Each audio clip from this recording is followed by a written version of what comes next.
Hello and welcome to another great week on the Jet Set. Coming up, we are talking to veteran airline executive David Bandmiller. He's joining us to talk about what the future looks like for U.S. airlines. And health and fitness expert Ryan Owens is here to talk about the importance of our breathing and the impact it has on our health.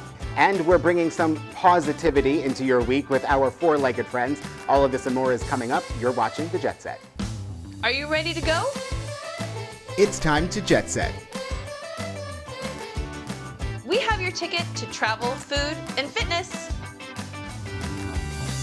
And everything you need for an on-the-go lifestyle. It's time to raise a glass to travel news on this week's edition of Here's This, powered by TravelPulse.com. Airline passengers have long tucked those miniature bottles of booze into their carry-on bags or filled a to-go cup with cocktails so they don't ring up an in-flight bar tab, totally disregarding the federal regulations against it. Nikki, it's illegal. But the practice has spiked during the pandemic, but for a different reason. Most airlines are not serving alcoholic beverages anymore in the name of limiting contact between flight attendants and passengers. And at least one airline is totally fed up. I'll give you one guess. It's the airline with drink coupons, Southwest Airlines. They're responding to increased reports from flight attendants about passengers consuming their own alcoholic beverages on the plane, and they are permanently adding a new line to their in-flight safety demo announcement, according to a memo that they just sent to all the flight attendants. The gist of the information, though, is you can't BYOB on their plane. Yeah, no. Interesting. You can only drink the alcohol on the plane that the airline provides you, so they can limit you. Interesting, because I mean, I'm sure that people are just bringing whatever they want. But when I flew recently and they made the announcement that they weren't serving drinks, the collective on the plane, you could hear it. But here's my question though, because some airlines are not even serving anything. Some are not, no drinks, no food, no snacks, They've got no nothing. some, but it's on request only. So you have to actually pay attention to the announcement to hear, we have it, but you have to ask for it. And if you miss that, because most people don't pay attention to those announcements, then you don't get anything. I know, because you know my Bloody Marys are like, that's my in-flight drink. And it's like, you know, I have a whole routine. And it's like, no Bloody Mary, how am I going to get through this? So let's share a personal story quickly about myself and our producer, Brad Smith. We were once working a flight from Cancun to Los Angeles. And he was sure there was a passenger drinking their own vodka because all they kept ordering was Bloody Mary mix, but like 2 cups of it at a time, filled with glass and filled with ice. And he was sure. All of a sudden we hit a big bump of turbulence and down the aisle rolls a liter of vodka. He was like, I knew it. And he went over there and he like dumped it out right in front of them to be like, nope, you can't do this. That's hard to regulate though. Like, who wants to be well, like the, what people don't realize is flight attendants are held to the same accountability as a bartender is. So if you get off the airplane and then you get into a car accident because of how much alcohol you had, well, it goes back to the flight attendant. I did not know that. Interesting. Now let's go to New York. New York City Mayor Bill de Blasio announced that the city is stiffening its enforcement on the state's restrictions on travelers coming from domestic COVID-19 hotspots by setting up checkpoints at key entry points into the Big Apple. Now, de Blasio said during a press briefing, quote, "The important thing is the checkpoints are going to send a very important message that this quarantine law is serious." And that's how the New York Post reported it. Now, you know, I've asked this question because the New York City and New York State has said we have restrictions against 36 states. Who is stopping you? Up until these checkpoints, I went to New York. For a moment, we were one of the restricted states. I went to my mom's house. I didn't go out once I got there. It's just so difficult because New York City, the center of the world, the center of commerce, the center of finance, the center of fashion, art, shopping, media, everything. And it's like, nope. I know. It's just really difficult when you have 50 different ideas trying to work together that are not anywhere near the same page. Yeah, and if you have all these people arriving into New York by train, by plane, not by boat anymore, really, you know, at that point, how do you keep track of everybody? Exactly. I don't think you can. Well, we're going to talk this over, and we'll be back in 30 seconds with more of the Jet Set. Talking about Bloody Marys, I would really like a Bloody Mary right now. Yeah. Daily, every morning. Daily. Just delivered.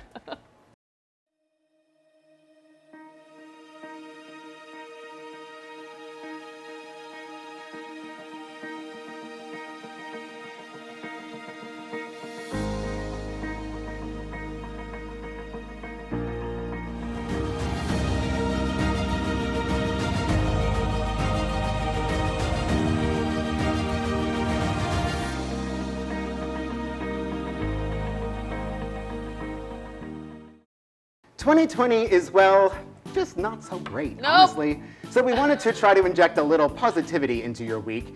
Now, there are very few things that lift people's spirits like our pets. So we're going to be sharing our quarantine buddies this week, starting with my two cats. This is Benson and Cooper. I adopted them from the Last Chance Animal Shelter in Maryland, and they could not be more different. All true.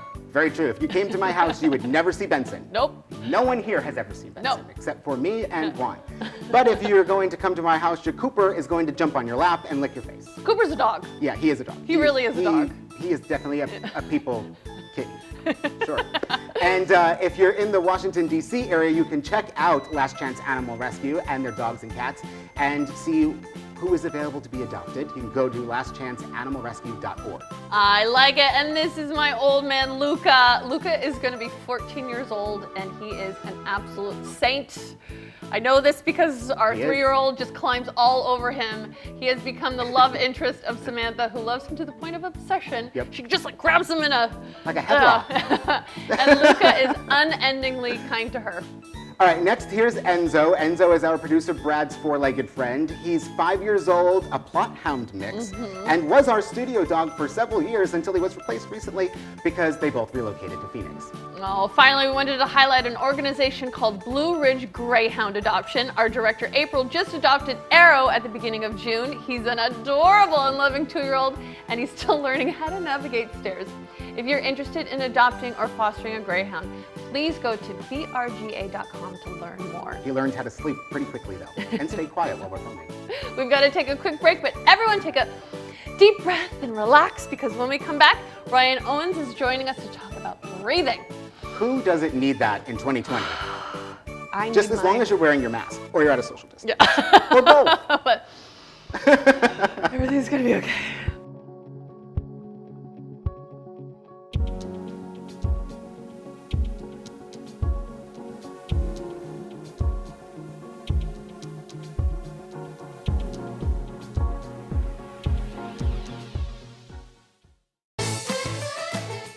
Whether your student is heading back to the classroom, continuing online learning, or some combination of both, one thing is for certain: this year's back-to-school season is sure to present some unique challenges. Many of those problems will be tech-related, and that's where Tech and Life columnist Jennifer Jolly comes in. Hi, Jennifer. Hi, thanks so much for having me. Let's start with one that's great for all ages. The Hoop Cam and Hoop Cam Plus can really help you keep an eye on the youngest to the oldest kids, even when you're really busy trying to get your own work done. These smart little video cameras let you pop in to see what's going on in their room or study area. Plus, with two-way audio, you can talk with them, and there's an assistant built in, so you can set up customized reminders too. These are available at hoophome.com for a starting price of $60. But let me tell you another big solution to a problem parents are asking me about. It's how to supplement classroom teaching without more screen time. You can check out Versatiles from Hand to Mind. These are engaging, screen-free alternatives that combine the basics of a workbook with the challenges of a puzzle to make learning really a lot more hands-on and fun. I found these at Amazon for about $20. And then for even younger kids, check out Leapfrog Speak and Learn Puppy. This comes to life with flapping ears, a head that moves, unique talkback feature that lets kids speak and hear real-time responses. This is fantastic for ages 1 to 3 as toddlers learn to talk. The interactive dog repeats what they say, asks questions, and creates stories from their responses. And then to manage screen time across the board, the Circle Home Plus lets you monitor all websites and apps. Super simple way to track screen time and filter content in home and on the go. It lets parents do everything from setting up rules for specific sites like House Party or Minecraft to even press pause on the entire internet. And then you want to make sure you're getting the very best deal on everything, right? So tap into Slick Deals. It's the largest social platform for shopping. 12 million people currently using the site to vet and vote on the hottest deals at any given time. You can find that at slickdeals.net. Thanks, Jennifer. Thank you. And you can read more about everything I talked about here today at my website, techish.com.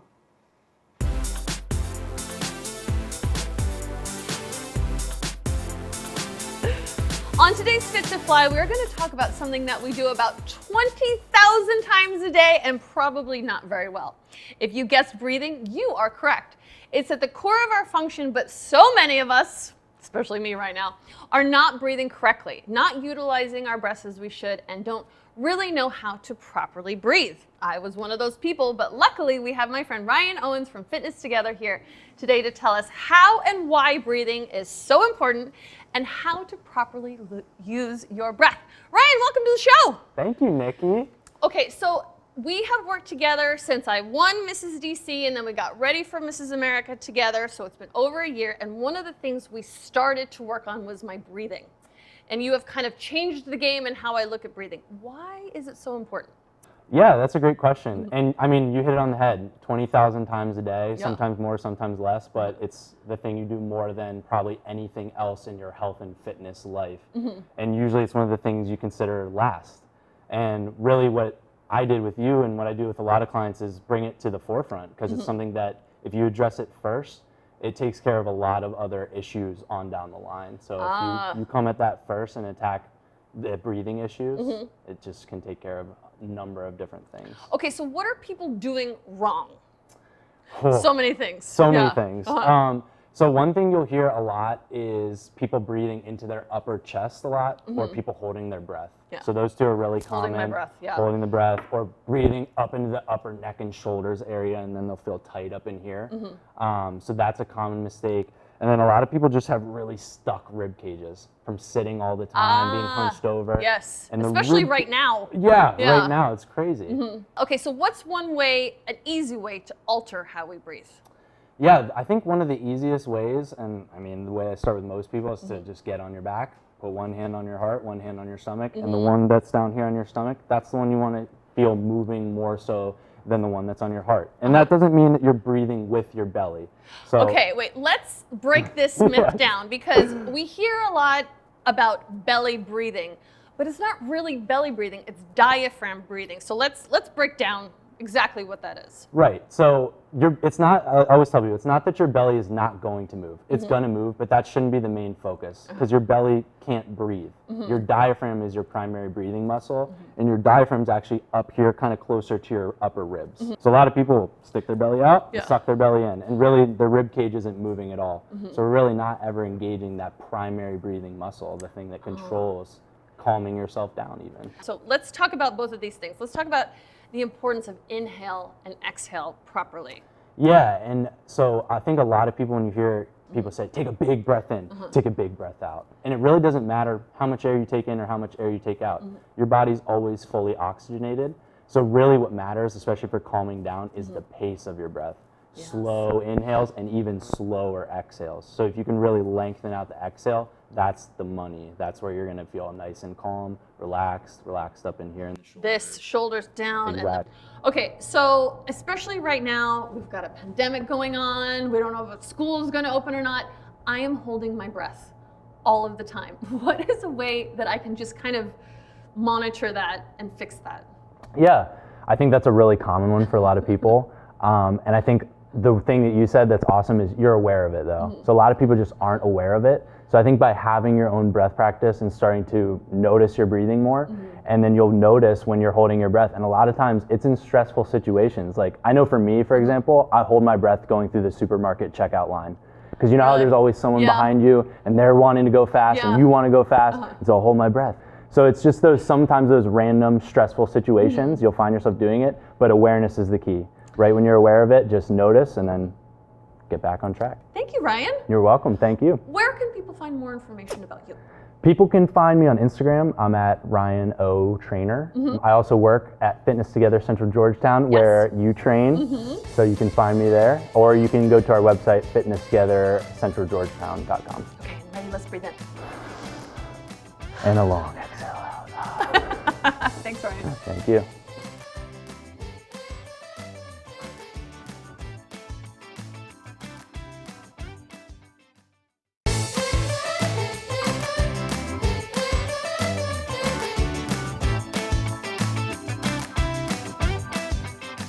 David A. Bandmiller is a veteran airline executive with over 50 years of crisis management experience in the industry.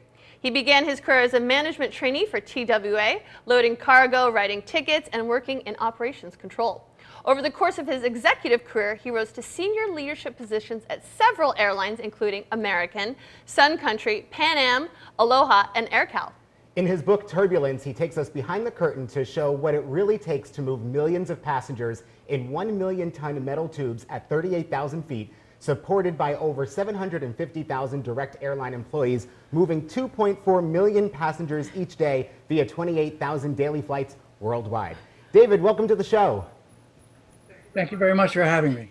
So, David, we are in unprecedented times. What do you think flying is going to look like in the next few months? I think short term, let's call short term the rest of this year, it's going to be the same, but acceleration in terms of health and safety when you go through the terminal. There's going to be more checks. There's going to be health checks, masks mandatory on the airplane, which I had pushed for several months because I predicted you'd have fistfights on airplanes if you didn't make it universal. It looks like that's now going to happen. And we're going to slowly but surely start to see increased frequencies. It's going to take 3 years. 3 years, wow. That is... I agree. I really don't think that many people realize, just like you were saying, David, what goes in behind the scenes of an airline to get the flight attendants on the plane, the pilots on that plane, where they're going to when they get to the destination, and then never mind the 200 or so people that are booked on the plane, how to handle them if something were to change. David, just the sheer logistics of getting even one plane in the sky, I think people don't realize how much goes into that. So how are these ever-changing rules and restrictions going to kind of, how are we going to move on from here? It's extremely difficult. We try to, in the industry, go behind the curtain versus in front of the curtain. In front of the curtain, everything looks kind of simple. It's incredibly complex behind the curtain between crew scheduling, duty rigs, FAA requirements, maintenance requirements. And by the way, a captain can't walk from one gate to another and change equipment types overnight. It takes retraining. It's an incredibly complex process that takes months, if not years, of advanced planning. And we're trying to do it week by week. Mm-hmm. It's incredibly complex. And pricing, by the way, is out the window. People ask me, when are fares going to be lower? I said, well, that's not the question to ask. The question to ask is, are we making sure that we're safe in all aspects of flying, from the pandemic to the normal approaches that we take towards safety?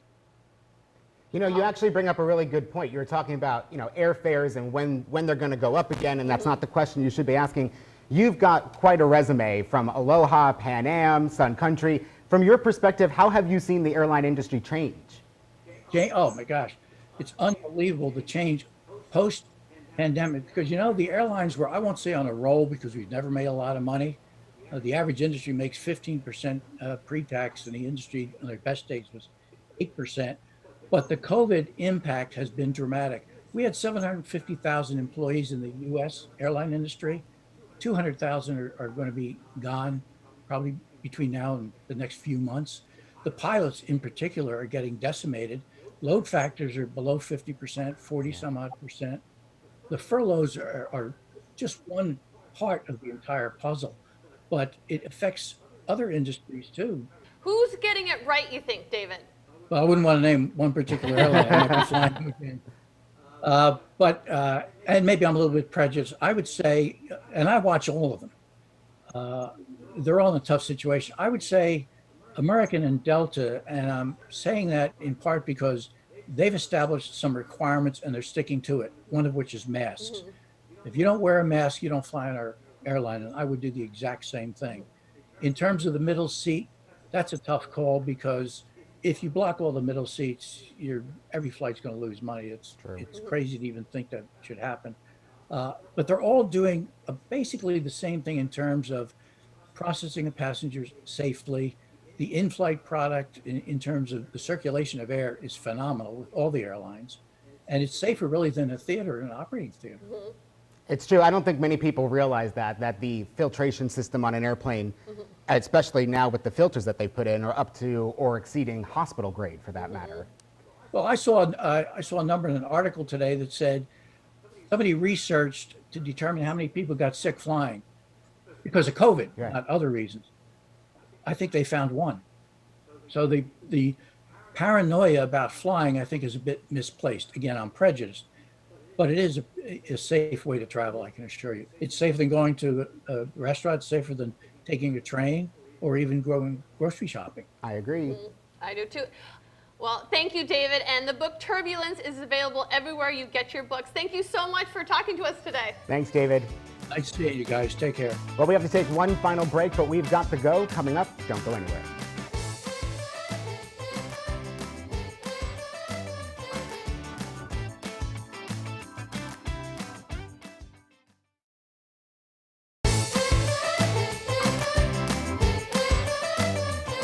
Dawn Yannick is the founder of MomSanity.com, an informative website dedicated to all things pregnancy, bringing up baby, maximizing mommyhood, and beyond. And she's got products, services, tools, and tips to help kids make the grade at home or in the classroom. Welcome to the show, Dawn. The start of the new school year is an exciting time, but especially this year, make sure home life and school hours are all very well organized. Whether in the classroom or learning remotely, Post-it products can help kids, parents, and caretakers support learning and stay organized with a variety of staples for students of all ages. Students can write down reminders with Post-it super sticky notes. They have 2 times the sticking power and easily stick and restick. Use them with a Kanban board for easy organization, and use flags and tabs to color code assignments and tasks and to find important information quickly. You can also personalize your kids' learning space with the Post-it Weekly Planner. It keeps weekly schedules organized and has the flexibility to move things around when assignments and to-do lists change. And the pop-up note vertical dispenser is great for multitasking, making it simple to grab one note at a time to jot down study reminders or a quick note from class. For more, visit postit.com/study and my website, momsanity.com. Thanks, Dawn. Thank you for joining us this week, everyone. Bye, everybody. Takeout sounds really good, actually. Yes, a Bloody Mary and some takeout.